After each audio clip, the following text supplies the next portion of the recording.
নাহমাদুহু ওয়া নুসাল্লি আলা রাসূলিহিল কারীম আম্মা বা'দ। আমরা মুসলমান, আমরা সামাজিকভাবে বসবাস করি।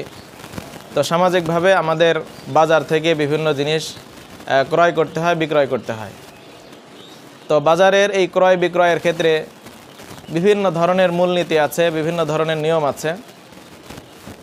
তো এই ক্ষেত্রে পুঁজিবাদ এবং সমাজতন্ত্রের একটা দ্বন্দ্ব আছে। তো পুঁজিবাদ বাজার শক্তি এটাকে স্বীকার করে, অর্থাৎ চাহিদা এবং যোগান এর ভিত্তিতেই দাম নির্ধারণ হবে। যদিও বর্তমান যে পুঁজিবাদী রাষ্ট্রগুলো আছে, এই রাষ্ট্রগুলোতে চাহিদা যোগানকে বিভিন্নভাবে বাধাগ্রস্ত করা হয়।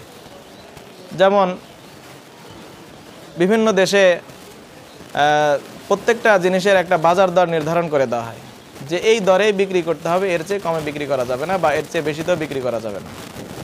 তো যখন একটা বাজার দর নির্ধারণ করা হয়, তখন চাহিদা যোগানের ভিত্তিতে যেই দামটা নির্ধারিত হওয়া বা মুক্ত বাজার যেটা বলা হয়, মুক্ত বাজারের মাধ্যমে দাম নির্ধারিত হয়, এটা কিন্তু হয় না।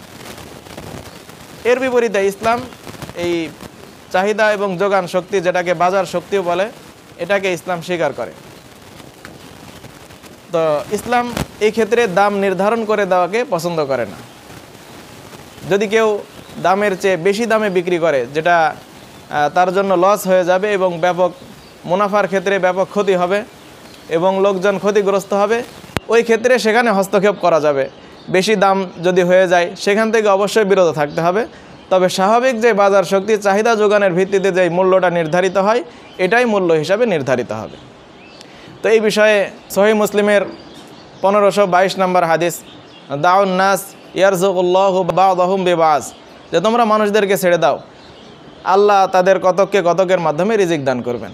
এর দ্বারা বাজার শক্তিকে স্বীকার করা হয় এবং বাজার মূল্য নির্ধারণ না করার দিকেই ইঙ্গিত করা হয়। দ্বিতীয় আরেকটি হাদিস আছে, আবু দাউদ শরীফের হাদিস।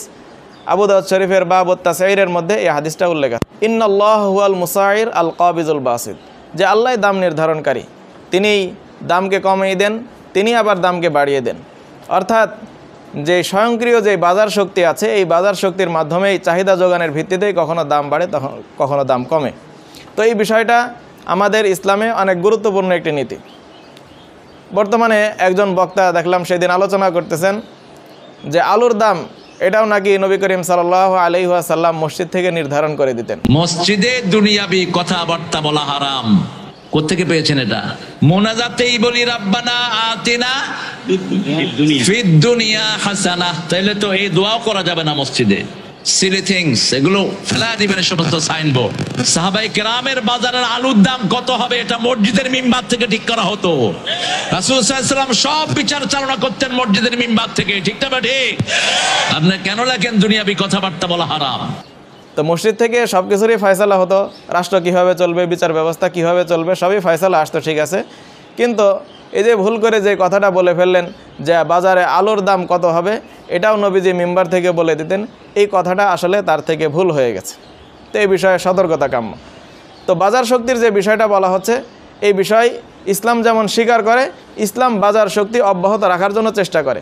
কিন্তু এর বিপরীতে পুঁজিবাদ, যারা বাজার শক্তিকে স্বীকার করার কথা বলে, বিভিন্নভাবে এই বাজার শক্তিকে বাধাগ্রস্ত করে।